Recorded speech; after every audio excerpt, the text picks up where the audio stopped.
Precautions before beginning.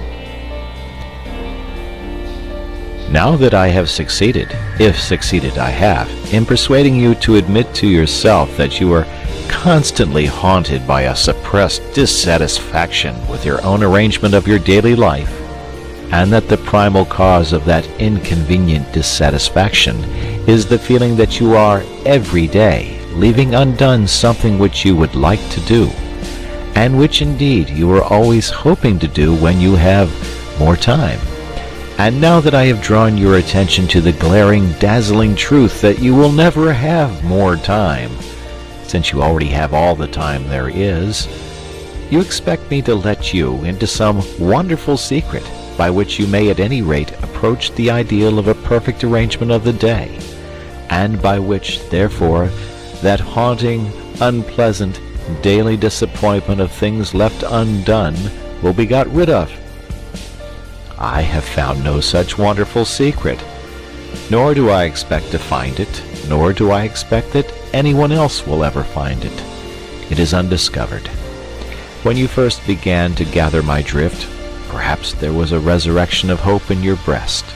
Perhaps you said to yourself, "This man will show me an easy, unfatiguing way of doing what I have so long in vain wished to do." Alas, no. The fact is that there is no easy way, no royal road. The path to Mecca is extremely hard and stony, and the worst of it is that you never quite get there after all. The most important preliminary to the task of arranging one's life so that one may live fully and comfortably within one's daily budget of 24 hours is the calm realization of the extreme difficulty of the task, of the sacrifices and the endless effort which it demands. I cannot too strongly insist on this. If you imagine that you will be able to achieve your ideal by ingeniously planning out a timetable with a pen on a piece of paper, you had better give up hope at once. If you are not prepared for discouragements and disillusions, if you will not be content with a small result for a big effort, then do not begin. Lie down again and resume the uneasy doze which you call your existence. It is very sad, is it not? Very depressing and somber. And yet I think it is rather fine, too, this necessity for the tense bracing of the will before anything worth doing can be done.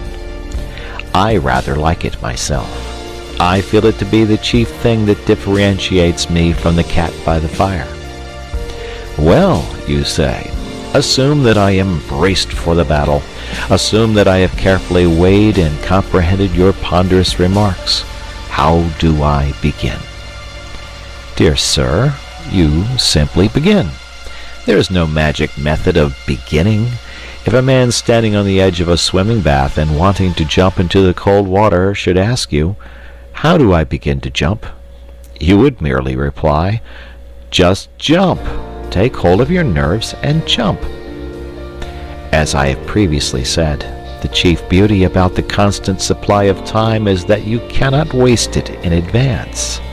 The next year, the next day, the next hour are lying ready for you, as perfect, as unspoilt, as if you had never wasted or misapplied a single moment in all your career, which fact is very gratifying and reassuring. You can turn over a new leaf every hour if you choose.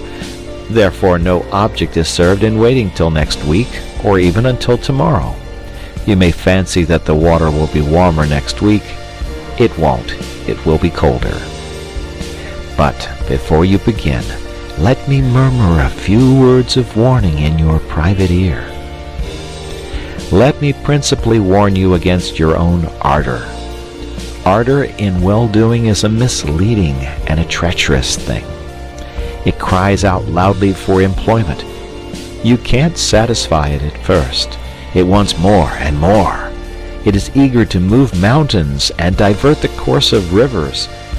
It isn't content till it perspires. And then, too often, when it feels the perspiration on its brow, it wearies all of a sudden and dies, without even putting itself to the trouble of saying, "I've had enough of this." Beware of undertaking too much at the start. Be content with quite a little. Allow for accidents. Allow for human nature, especially your own. A failure or so in itself would not matter if it did not incur a loss of self-esteem and of self-confidence. But just as nothing succeeds like success, so nothing fails like failure. Most people who are ruined by attempting too much. Therefore, in setting out on the immense enterprise of living fully and comfortably within the narrow limits of 24 hours a day, let us avoid at any cost the risk of an early failure. I will not agree that, in this business at any rate, a glorious failure is better than a petty success. I am all for the petty success. A glorious failure leads to nothing. A petty success may lead to a success that is not petty. So let us begin to examine the budget of the day's time. You say your day is already full to overflowing. How? You actually spend in earning your livelihood how much? 7 hours on the average? And in actual sleep, 7? I will add 2 hours and be generous. And I will defy you to account to me on the spur of the moment for the other 8 hours. End of chapter.